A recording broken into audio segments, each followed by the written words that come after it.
Hello. We're up to week 2 of the historical books of the Old Testament.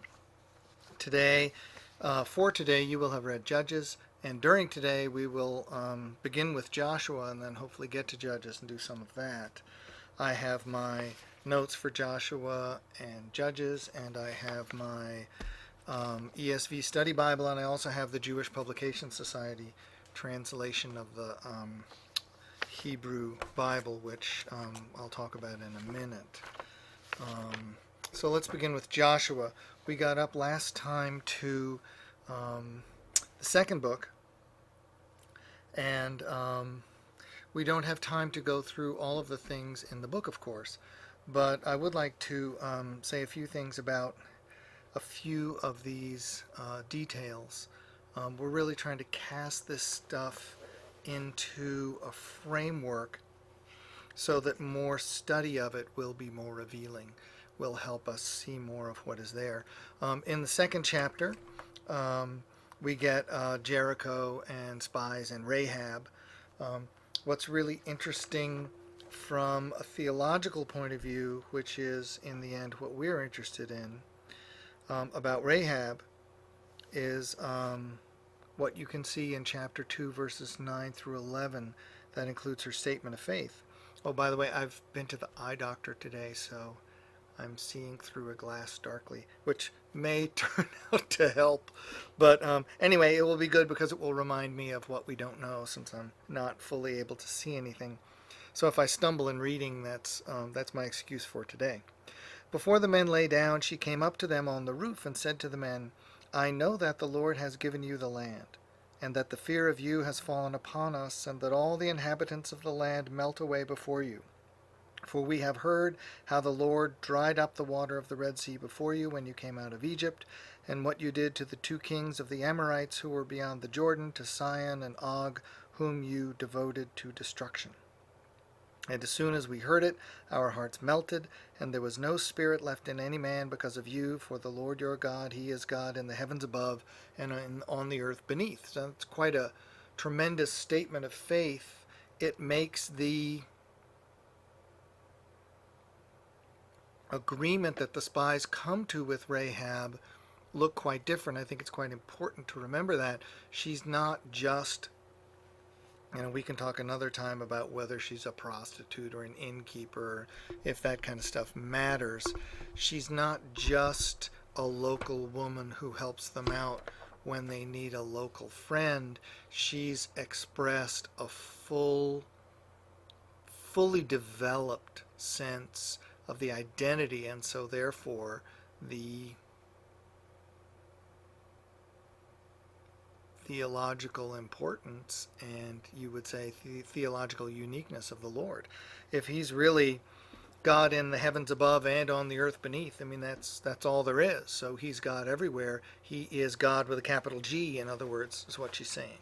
Not just, wow, he's as cool as Moloch or something, right? This is a real statement of faith, and that's tremendously important. Okay. If you take a look at also, we can compare chapter 6, verses 22 through 25, as it says there in our notes. The 2 men who had spied out the land, Joshua said, Go into the prostitute's house and bring out from there the woman and all who belong to her. I'd love to talk about the prostitute stuff, but we don't have time. As you swore to her. So the 2 men who had been spies went in and brought out Rahab and her father and mother and brothers and all who had belonged to her. They brought all her relatives and put them outside the camp of Israel. They burned the city with fire and everything that's in it. Interesting, remember the burning. Only the silver and gold, the vessels of bronze and iron, they put in the treasury of the house of the Lord. But Rahab the prostitute and her father's household and all who belonged to her, Joshua saved alive. And she has lived in Israel to this day because she hid the messengers whom Joshua sent to spy out Jericho. That also brings up, so they recognize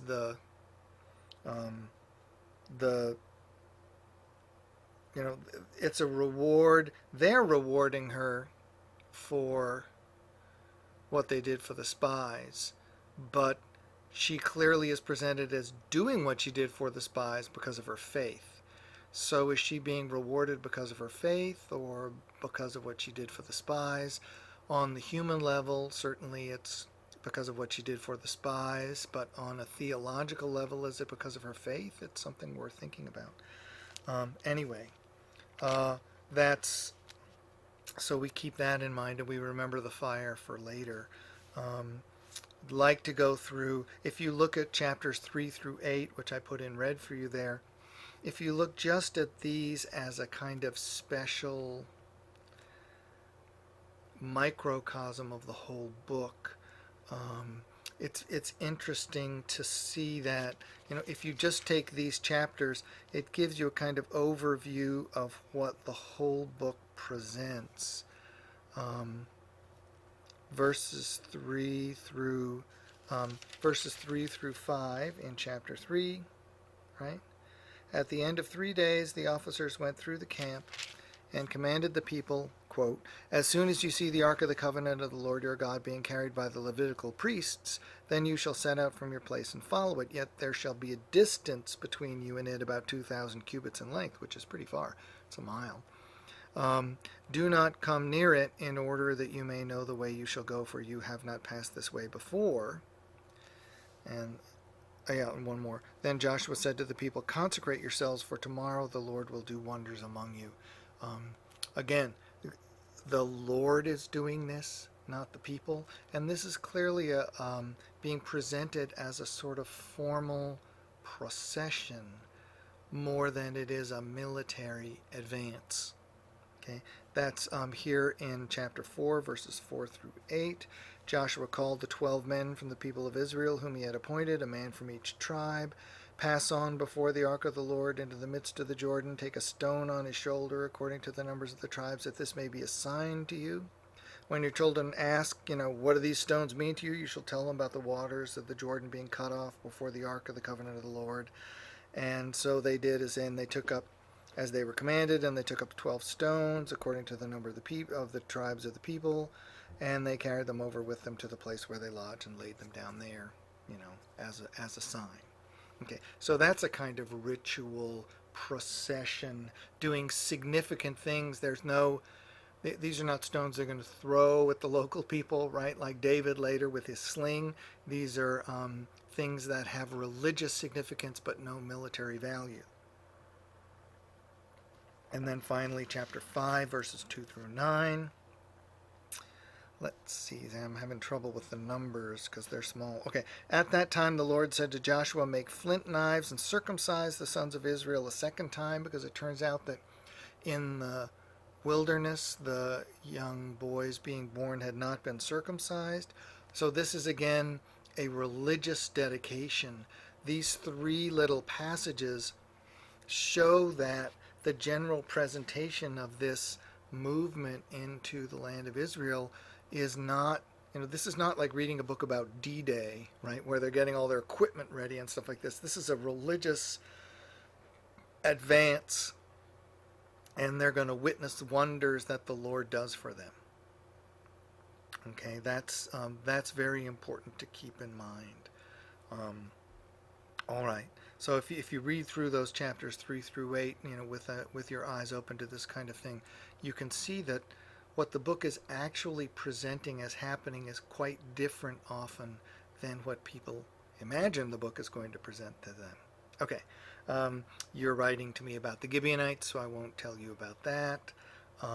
Let's look at chapter 23, where Joshua says goodbye. Joshua's charge to the Israel's leaders, right? Chapter 23, he summoned all Israel in verse 2 and said to them, "I am now old and well advanced in years." Remember that Moses does this at the end of his life, right? And his charge is the book of Deuteronomy, right? And Joshua's doing it now, right? After Moses had died begins the book of Joshua. And so now it's Joshua's turn, and he's going to do it. "As you have seen all that the Lord your God has done to all these nations for your sake," verse 3, "for it is the Lord your God who has fought for you. Behold, I have allotted to you as an inheritance for your tribes those nations that remain, along with all the nations that I have already cut off, from the Jordan to the great sea in the west. The Lord your God will push them back before you and drive them out of your sight. You shall possess the land. Again, it's always the Lord acting. Okay? Um, and this is repeated over and over again. Let's see.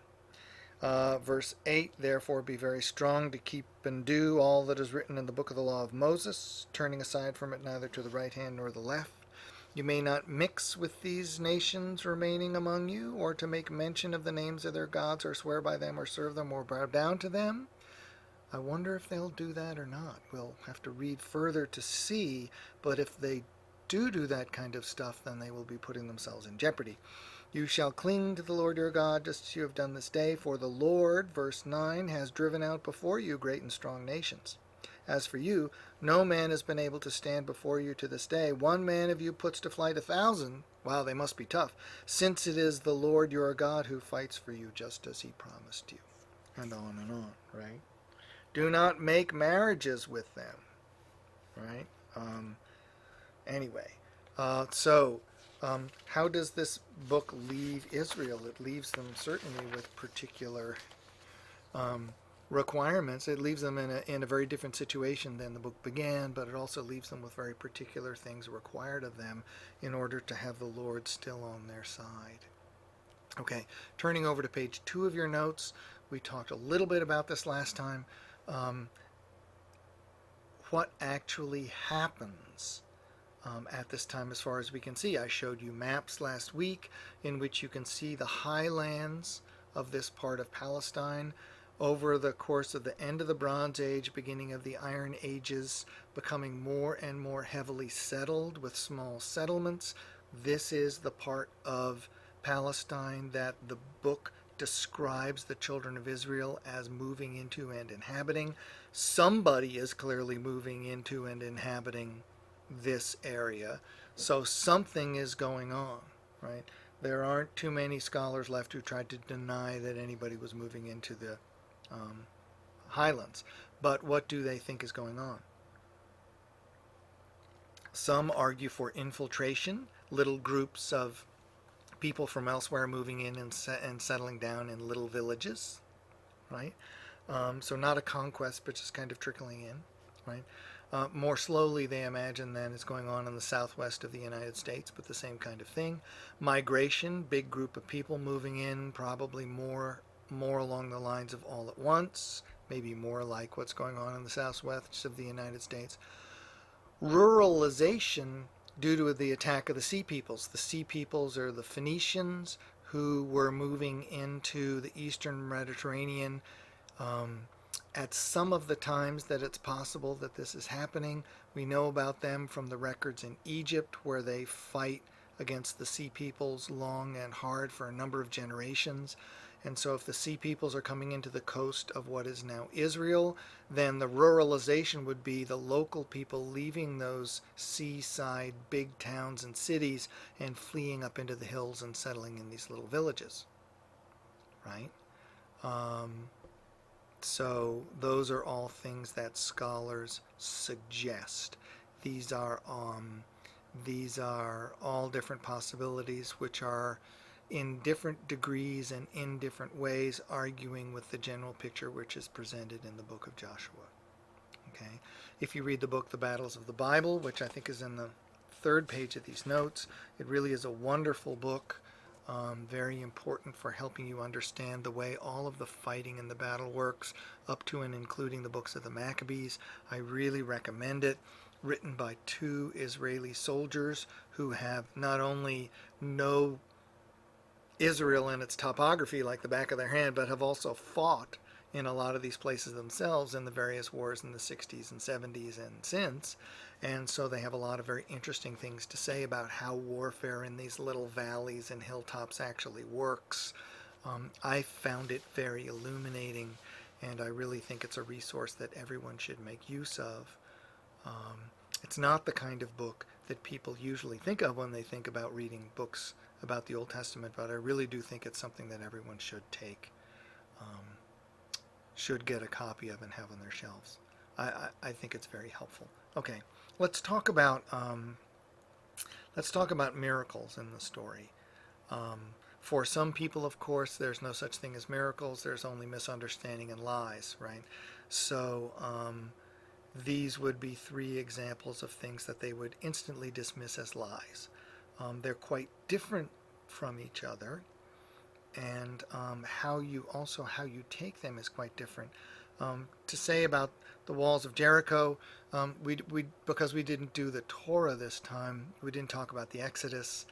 There are, generally speaking, two possible dates suggested for the Exodus, say 1450 BC versus 1200 BC. So they're 250 years apart, which is 10 generations, a long time apart from each other. They fit in the timeline of what we can see in the Bible in different ways, and neither one fits perfectly with what we know, so it's not possible really to decide. People yell and scream and they're absolutely sure that one or the other is right. Other people yell and scream and are absolutely sure that some other date are right. And a fourth group of people yell and scream and say there's never was any such thing as the Exodus, it's all made up. So another one of the things we can't decide. One of the things that people get very worked up about is the fall of Jericho, and the walls come a-tumbling down. It's clearly presented in the book as being the work of God through the children of Israel. They have to do stuff, but then they do what they're told, and it works, and the walls come tumbling down, and in they charge. People fight about whether or not Jericho, as we know it, was even existed at the time that the Exodus happened in order to be captured, and then whether or not it was captured the way we're told. These are questions that I think we cannot really settle on. Jericho, is now a pile of rocks down by the Dead Sea, and there are a lot of problems with its archaeology. Clearly, this miracle is presented as a working together of the children of Israel and the Lord, right? So that's one category of miracle. The sun standing still at Gibeon is an interesting miracle, where the day lasts a very long time, so they're able to really defeat the people in Gibeon. The actual, as always with these things, rather than getting into a big fight about whether or not miracles happen and stuff like that, it comes in chapter 10, right? Let's see.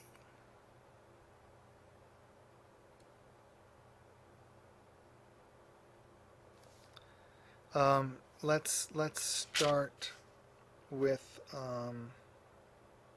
I guess we'll start with verse, sorry, I'm having trouble with the numbers, verse 6, or is that 8? Verse 8, no, 6, in chapter 10, and we'll look at this quickly. The men of Gibeon sent to Joshua at the camp in Gilgal, saying, "Do not relax your hand from your servants. Come up to us quickly and save us and help us, for all the kings of the Amorites who dwell in the hill country have gathered against us." So Joshua went up from Gilgal, he and all the people of war with him, and all the mighty men of valor. And the Lord said to Joshua, "Do not fear them, for I have given them into your hands. Not a man of them will stand before you." So Joshua came upon them suddenly, having marched up all night from Gilgal. And the Lord threw them into a panic before Israel, who struck them with a great blow at Gibeon, and chased them by way of the ascent of Beth-horon, and struck them as far as Azekah and Makkedah. As they fled before Israel, while they were going down the ascent of Beth-horon, the Lord threw down large stones from heaven on them as far as Azekah, and they died. So that's either hail or stones, or we don't know. There were more who died because of the hailstones. Oh, well, that's this translation. This is ESV, is saying hailstones. Then the sons of Israel killed with the sword. At that time Joshua spoke to the Lord in the day, that's verse 12, when the Lord gave the Amorites over to the sons of Israel. He said in the sight of Israel, you get a little verse, "Sun, stand still at Gibeon, and moon in the valley of Aijalon." The sun stood still and the moon stopped until the nation took vengeance on their enemies. Is it not written in the book of Jashar? Well, I wish we had it, but we don't have it to check. Another reference to a source. The sun stopped in the midst of heaven and did not hurry to set up for about a whole day. to set for about a whole day. There had been no day like it before or since when the Lord heeded the voice of a man, for the Lord fought for Israel. Um, Big fights about whether, it's not possible for the sun to stay up for so long because the earth would have to stop rotating and everything would fly off the surface of the earth into space and all this kind of stuff. Um, I think the passage is so rhetorical, and the fact that it contains a poem in the middle of it, it is very difficult to tell exactly what we are being told happened.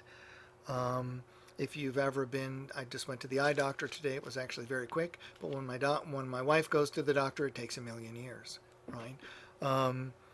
It's very difficult to know whether or not we're supposed to think that it really is a 48-hour daylight, or 36 hours of daylight, or something like that, or whether we're supposed to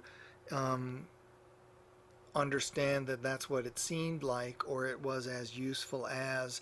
There's absolutely no way to answer that. I've read you all of the words there are, and that's what we have to look at.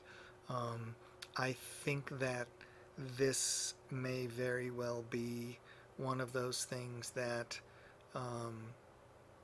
you use to attack the Bible rather than actually try to read it to hear what it says.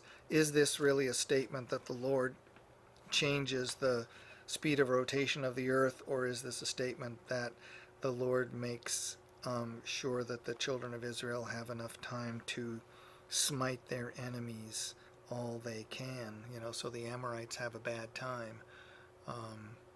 Certainly the second is included in the first, but is it only the second, or is it the second and the first? Again, these are the words. I think I insist as much as I can on what I consider to be a literal reading of Scripture, but a literal reading of Scripture does not mean that you read it as if it had been written in Oklahoma in 1985. You read it as it's meant to be written. It is, after all, the Word of God and the words of man, right? So if the Old Testament includes the statement, which it does not, my love is like a red, red rose that blooms in the month of May, would I have to include that guy's love, was part green and part red and had thorns? I think that's a C.S. Lewis example, maybe a Tolkien example. But I would argue no, that's not actually a literal reading of this. I think that may be an argument in a teacup, a storm in a teacup. About the crossing of the Jordan on dry land. This is something that we can say more about. At least three, I do not have before me the commentary on Joshua that I own that talks about the fact that 3 times at least during the modern period, 1 time since the Second World War, a hillside is let go in the Jordan Valley. We talked about that last time. It's very steep. It's a rift valley with water running through it. It's in the desert on both sides. Every once in a while, the canyon wall lets go and falls into the bottom, and the water stops until it fills up and gets high enough to be over that pile of dirt, and then it flows on. It is, when it does that, the riverbed is dry until the water comes back. All we know is that they cross on dry ground when they want to cross. Is it perfectly possible that this is what happens? It certainly is something that would happen instantly. The water just drains out like a bathtub. The river water goes by and then there isn't any more. So, is that a well, here, let's look at the exact description. Beginning here in chapter 3. I don't like to spend time on this, but this is the kind of stuff that people ask about in Bible study, and so you need to know this. Okay, beginning at verse 14 in chapter 3. Okay, when the people set out from their tents to pass over the Jordan with the priests bearing the Ark of the Covenant before the people, and as soon as those bearing the Ark had come as far as the Jordan, and the feet of the priests bearing the Ark were dipped in the brink of the water, Now the Jordan overflows all its banks throughout the time of harvest because it rains in the winter, and that's when they harvest, right? At least the first harvest. The waters coming down from above stood and rose up in a heap very far away at Adam, the city that is beside Zarethan, and those flowing down toward the Sea of the Arabah, the Salt Sea, were completely cut off. And the people passed over opposite Jericho. So the water does stand up like a wall at Adam, a long way upstream. It's not a picture like the crossing of the Dead Sea or the Red Sea or the Reed Sea, whatever you want to, the crossing of the Reed Sea where the water's like a wall on either side. That's a separate problem for another day. Here it says very specifically that upstream at Adam the water stops like a wall. And I think it's very likely that they even tell you the place where it happens, that this is what we're supposed to say, that up by that little city upstream at Adam the water was blocked when they needed it, which is miraculous. If anyway, I can go on and on. But so the place of miracles in the story, the miracles happen when they're needed for the children of Israel. Some miracles are what we would call natural events happening at the right time, like the crossing of the Jordan on dry land. Some seem to be cooperative miracles, like the walls of Jericho. An interesting question. If they really do it and blow the trumpets and the walls fall down, is that a miracle or not? If it's just sound waves, well, that's a philosophical question separate from Scripture. And the sun standing still at Gibeon is a very different kind of question than it's often presented. I just wanted to show you that the miracles that people focus on in this book are quite different one from another. What they have in common is that they are all ways of forwarding the working out of God's will in the world. That's what's really going on. The other stuff is separate, and I would say a separate question. Okay, just a few more things. Here in the middle of page 2, the notes. Are we to think of this book as pre-exilic, written during the kingdom times, or even before that during the times of the judges, during the exile or after the exile, or some other possibility? That really comes down to, what do we think Joshua's actually showing us? Is Joshua really showing us or telling us history that happened in the time that it's presented as happening? Is it the kind of thing that the Deuteronomist argument would argue, that a much later person putting together a story that builds up to the rest of the story in Samuel and Kings that he wants to tell, right? He's setting them up. That one of those passages I read you earlier sets them up to be punished for being disobedient later, right? Is the purpose of Joshua to show them being given the land by the Lord, so later when they're not grateful, it's just when he punishes them? Is that what's going on, right? So in other words, that might be is Joshua an argument about the present and the future, right? Is someone is someone before the exile who looks around and sees the children of Israel not being good followers of the Lord? Is someone writing this book in order to make a historical argument that if they don't follow the Lord properly, they're going to get punished? Right? That's a way of kind of domesticating it. It makes it a comprehensible part of a later piece of human history.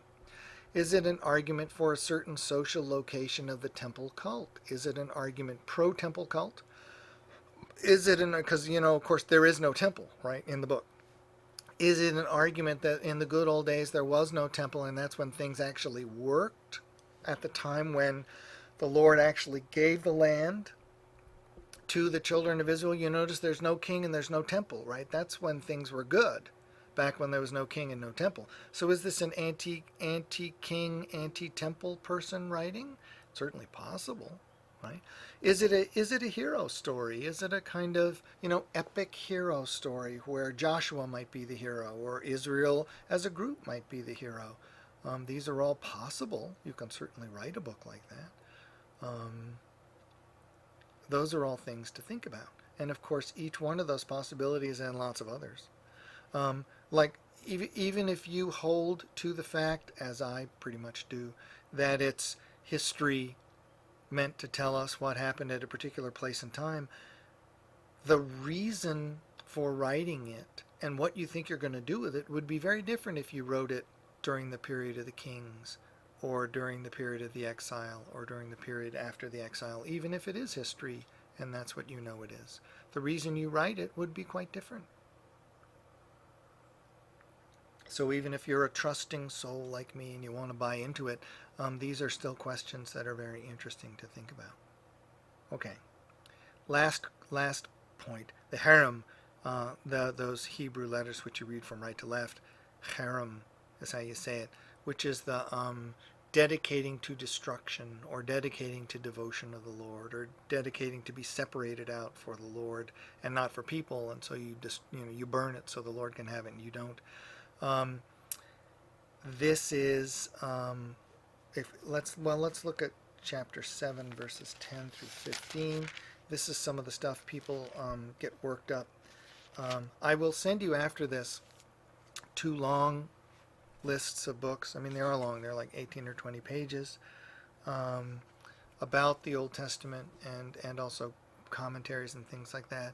And there is in one of them, one of these books, where different scholars argue different points of view, 4 views on the Canaanite genocide, it may be called, because there have been a number of books like this. People get, this is one of the books, and this is one of the parts of this book that people use to argue that the figure of God in the Old Testament is actually a moral monster, and that properly read the Bible should not be you worship the Lord, but fear him and flee him and want to have nothing to do with him because he can't be divine because he's horrible. So these are things that are, if nothing else, they need to be thought about on apologetic grounds, because you can be asked about these things when you're teaching or doing Bible study, and you need to have thought them through. The first one here, the sin of Achan. This is after they've taken Jericho, and they discuss and Ai then, and they discover that someone has been keeping some of the loot, right? And so they go through and they end up separating out clan, household, and they kill Achan and his family. So let's see, it starts in verse 10 of chapter 7. The Lord said to Joshua, "Get up, why have you fallen on your face? Israel have sinned, they have transgressed my covenant that I have commanded them. They have taken some of the devoted things, the haremed things. They have stolen and lied and put them among their own belongings." So they go through this whole big process, and they get Israel tribe by tribe, and then clan by clan, and then man by man. And Achan, the son of Carmi, son of Zabdi, verse 18, son of Zerah of the tribe of Judah, was taken. And Joshua says to Achan, "My son, go give glory to the Lord God of Israel. Give praise to him. What have you done?" Achan answered, "Joshua, truly I have sinned against the Lord God of Israel." This is verse 20. "This is what I did when I saw among the spoil a beautiful cloak from Shinar, 200 shekels of silver, a bar of gold weighing 50 shekels. I coveted them and took them. See, they're now hidden in the earth inside my tent with the silver underneath." So they go to the tent, and there it is, and they take them out of the tent and bring them to Joshua, and they lay them down before the Lord. And then here, verse 24, "Joshua and all Israel with him took Achan the son of Zerah, the silver, the cloak, the bar, the gold, and his sons and daughters, his oxen and donkeys and sheep, and his tent, and all that he had." Uh-oh. They brought them up to the valley of Achor. Joshua said, "Why did you bring trouble on us? And the Lord brings trouble on you today." So now this is again the Lord doing this. "All Israel stoned him with stones." Right? And then after they're dead, they burned them with fire and stoned them with stones. And they raised over him a great heap of stones that remains to this day, where you can go see it and be warned, right? The fire is important because the fire is purifying, right? They are purifying the children of Israel by removing the sinful portion of the people.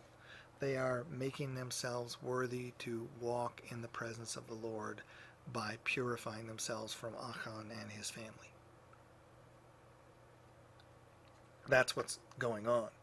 And the first step of that is killing them by stoning them. Okay. Um, just another thing about this. If you look at the Jewish Publication Society, very good book, which they have. This is a big one. There's also a small one, more for your pocket. It's Hebrew on one side, English on the. Maybe you can't see it. Wait, sorry. Hebrew on one side, English on the other. Can you see that? Yeah, there it is. It's a very good translation, modern translation. Very interesting and useful to have, and because they have not passed through, though actually American Jews for a very long time used the King James Bible, so they actually are more influenced by our translation tradition than they like to think, but they don't have the same kinds of committees doing it, so you get something very different. Let me read you verses 38 through 39 in chapter 10 of Joshua in this translation. Joshua and all Israel with him then turned back to Devere and attacked it. He captured it and its kings and all its towns. They put them to the sword and proscribed all the people in it. They let none escape. Just as they had done to Hebron, and as they had done to Libnah and its king, so they did to Devere and its king. They proscribed all the people. What they're doing, of course, is killing them. Right? Does that make it better, or does that make it worse? An interesting question that I probably can't solve. It's interesting. They're trying to use a word for harem, proscribe, which means set aside for the Lord, but it involves, in this instance, killing them. So rather than use the word kill or something, they're using the word proscribe right off.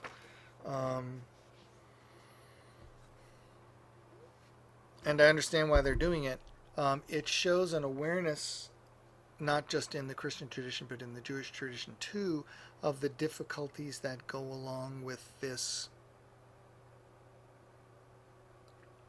requirement of the Lord. This is something to be aware of. Those books, there are a number of these books that show different scholars wrestling with this from different points of view. They're quite interesting to my mind and can be quite useful for you to read. If you're going to do a Bible study on this book, I would recognize reading at least one of them because you need to be ready for this kind of for a question about this, because these are live moral issues, and those of us who teach these books need to expect to see this stuff. Okay. Let's pass on now. We have 20 minutes left, so we're doing pretty well. Let's pass on now to Judges. Before I say something about Judges, look first at the beginning of the book. If you open the book, open the scroll, right? What's the first thing you read? After the death of Joshua, the people of Israel inquired of the Lord, who shall go up first for us against the Canaanites to fight against them? Okay, after the death of Joshua. As we said before, if you open the book of Joshua, it begins, open the scroll, it begins after the death of Moses, the servant of the Lord. The Lord said to Joshua, the son of Nun, Moses' assistant, so forth. Right? These books are clearly echoing each other.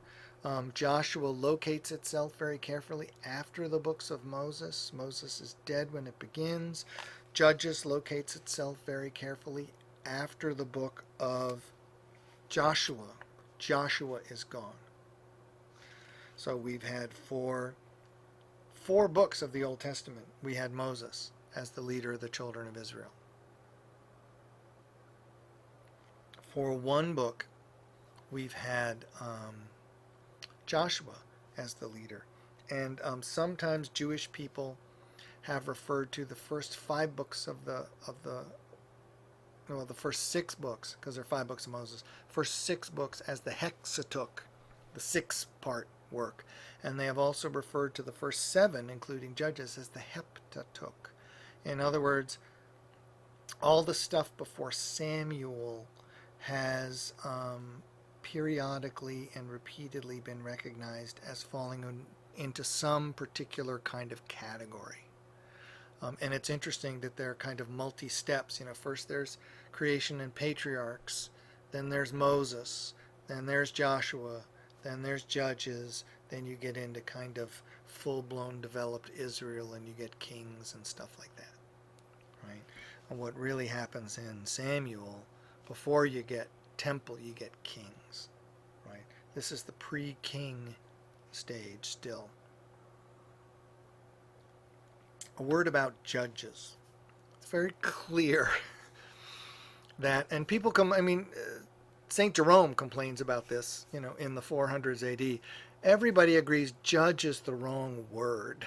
Judge doesn't, it's not a legal, especially, for Romans like for us who have a fully developed legal system, a judge is a very particular thing, and these people are not judges. The ancient traditional Latin language translation of the book uses iudex, judge, as the term, and everybody complains about it, says it's not the right term. Everybody from the very beginning complains about judges, but after 1,000 years of reading Jerome's Vulgate Bible, everybody's already bought into the term judges, so they put it in the King James and the other earlier translations of the Old Testament, which are very heavily influenced by the Vulgate, though we don't often realize that. So we're stuck with the term judges, but it's worth knowing, for example, that the word judge, shofet, comes from 3. It's a standard verbal root in Hebrew, which is 3 letters: shin, pei, right, tav. Or it's actually tet, shofet, right? The word shaphat, which comes from the noun shaphat, which comes from the same root, means both tribe and it means a stick or a staff. Judging by what we know of other ethnic groups in the area and of how things work, the reason it means both tribe and staff, or clan and staff, is that it's understood to be the staff that the person holds as a sign of his office as leader of the clan. Like, those if you've ever seen, King Tut, where he's got the crook and the flail, right? He's the he can both punish the people and herd them like a shepherd, right? And the staff is a shepherd's staff, and also a staff to discipline them with if he needs to. It's a staff of office, right? Shofet, which means someone who is being a shaphat, it's got to mean etymologically, linguistically, it's got to mean something like tribal leader, because it's a sort of participle form, the one who does this, from the word for clan or tribe. Robert Miller, whom I know, who is a professor of Old Testament now at Catholic University, wrote, here it's on page 3 of these notes, wrote a book. He's a third order Franciscan, so he's married with children, but he's a Franciscan. He doesn't wear robes, of course, he has a cross. And his dissertation is published by Erdman's 10 years ago, Chieftains of the Highland Clans, A History of Israel in the 12th and 11th centuries BC, which would be the 1100s and the 1000s BC, right before David and the kings. And his argument is that using the archaeology and what we can see of the way the different little hill towns in that spread of things that we looked at last time, that those little villages seem to have worked like villages in all highland places around the world, Scotland and Spain and all the other places you can track these things, all these little, Nepal, for example, all these little villages on tops of mountains tend to work the same way. They intermarry with the people around them, and they have little tribal and relative groups, and they help each other defend themselves against the wicked people from the lowlands and stuff like that. So it's an interesting book. He argues in that he says, no point in worrying about it. We're stuck with the word judges, but a better word is a chieftain. If you think of these people as chieftains, that's better. Which makes some things about this book even more interesting. For example, the fact that a woman is a judge, right?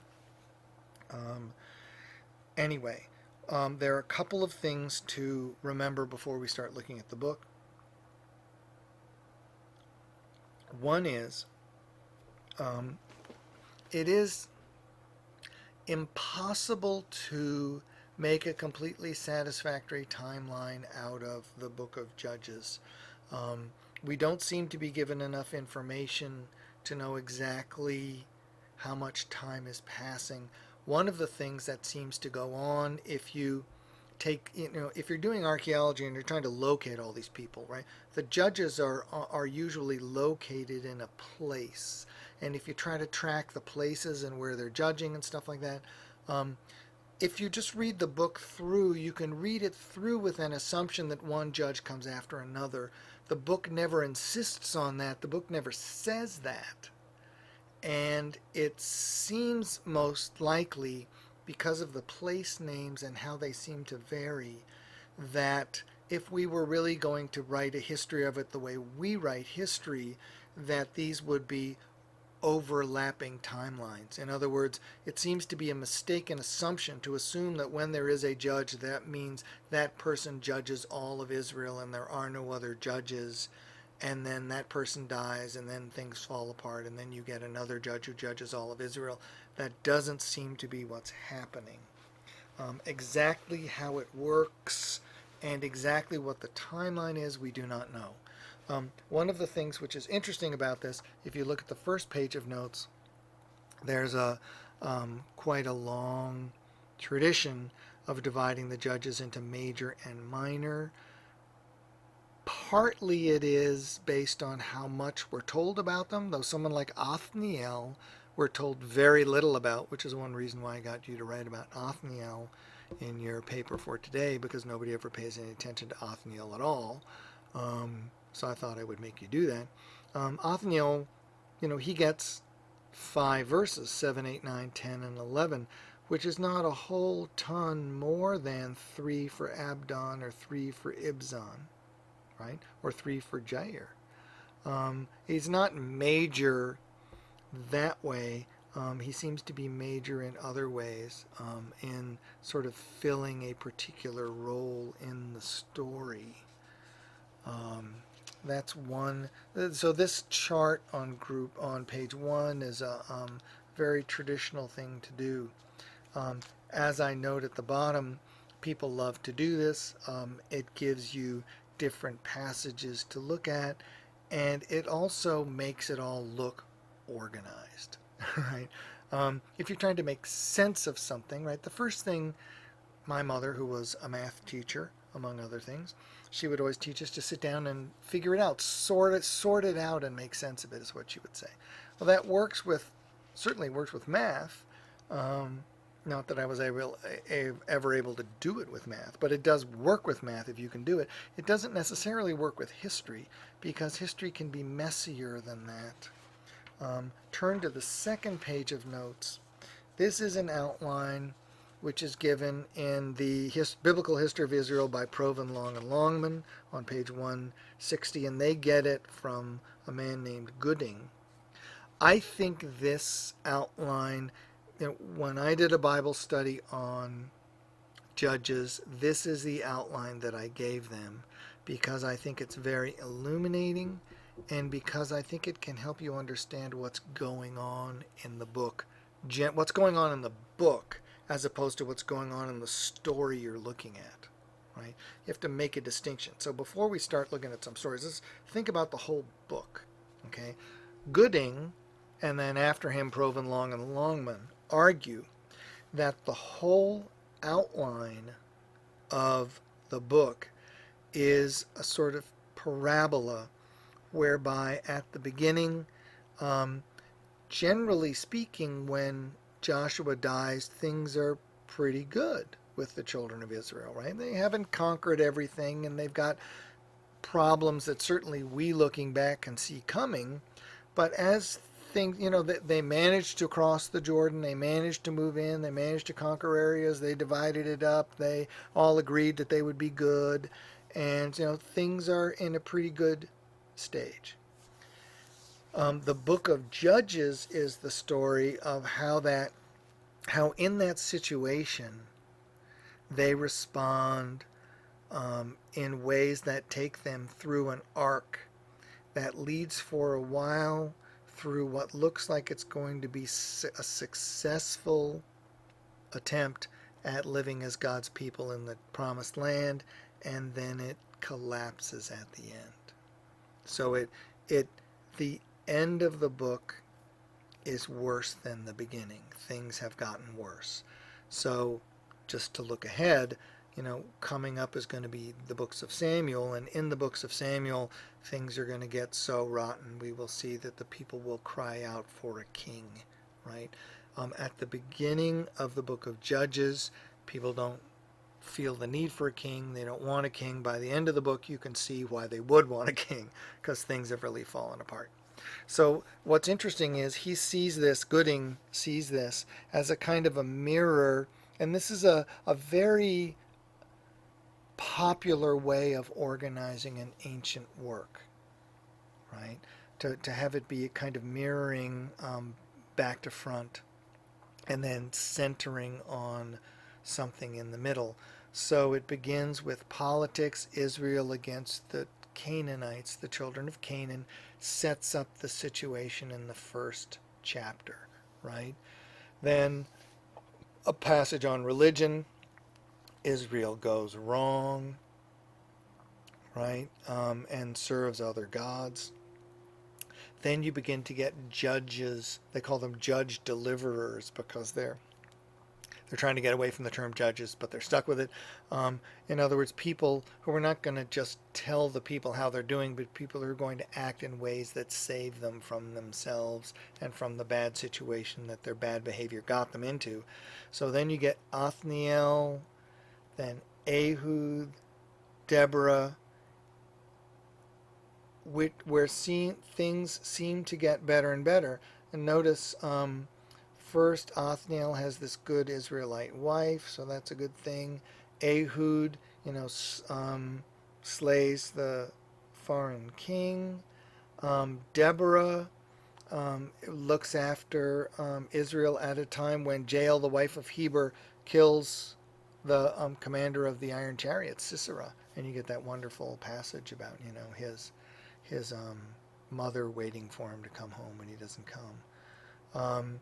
Then you get Gideon, who starts off looking like he's going to be the solution to the problem, and turns out to be sort of the problem personified.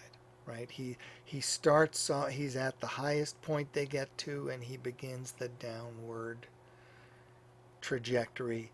In himself, he sort of epitomizes and begins the whole deterioration process. Starts off fighting against idolatry and against the enemy. Then he turns and fights against his own people, and then he himself lapses into idolatry. Abimelech, his son, whose name is my father is the king. Abi means my father. Melech is the word for king. My father is the king. Not a word that a judge or chieftain or whatever he is should give to his son. The fact that that's his son's name is a bad sign, right?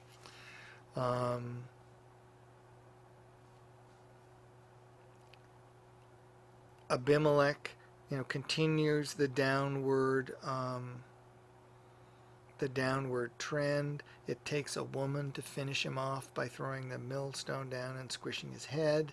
Jephthah, who fights against the Ephraimites and ends up maybe killing his daughter, maybe not. We can talk about that later. Samson, who is famous through all history, up to including, I think it's Victor Mature, who is Samson. with Hedy Lamarr being Delilah, and he has every natural ability and blessing of the Lord that you could hope for, and manages to mess it up completely. And then we're back to another passage about religion. At this point, no longer this religion section doesn't start with everything okay and then they forsake the Lord. It starts with idolatry is rampant everywhere. You have Levites serving as priests in idolatrous shrines. You have Dan conquering another Jewish town and establishing idolatry there. And then at the end, you have Israel fighting against the tribe of Benjamin. It's a complete disaster. I think this is a tremendously important step forward in understanding the book. If you just pick up the book and read, and you just make sense of each figure as they go along, especially because the book is full of wonderful, very vivid stories. These are stories that stick in people's minds. And that's a very powerful thing. Deborah and Gideon and Jephthah, and especially Jephthah's daughter, and Samson, these are stories, that people remember and they don't even know where in the Bible they come from. The stories are so vivid that they can distract you from the actual purpose of their being included in the book. Right? I think as a depiction of what the book is really showing us, that this is tremendously useful. So when I did a Bible study on this book, I blew this up a little bit so it covered the whole page, and I handed this out as the outline of the book, and I expounded it to them, and then we went through, chapter by chapter and looked at stuff. Okay, so I recommend it to you as being a very good thing. Let's go back and say a few things just about the end of the book.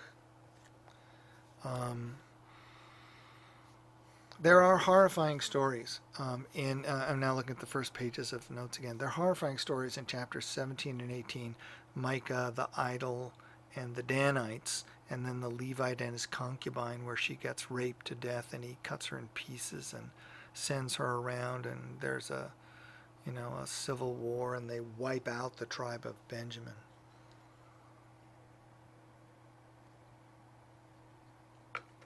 Which is, wrong in all kinds of ways. Everything that everybody's doing is terrible. These are very powerful stories that are included. If you look at the book, you'll see that the Samson stuff ends at the end of chapter 16, and then you get 5 chapters at the end, 17 through 21, of this kind of disaster story, one after another. So after you've gone through the arc of Judges, then you get the disaster stories. And they are meant to give you a very firm idea that where the children of Israel are is such a bad place that what comes, first of all, it sets up for the very disordered situation which you see at the beginning of 1 Samuel. And it also sets you up for the, in long-term terms, disastrous decision on the part of the children of Israel to ask for kings. There are good kings in the Old Testament, but the Old Testament itself, the point of view of the author of the Old Testament books, is never really pro-regal. The kingship is never an ideal institution, and it pretty clearly doesn't work. So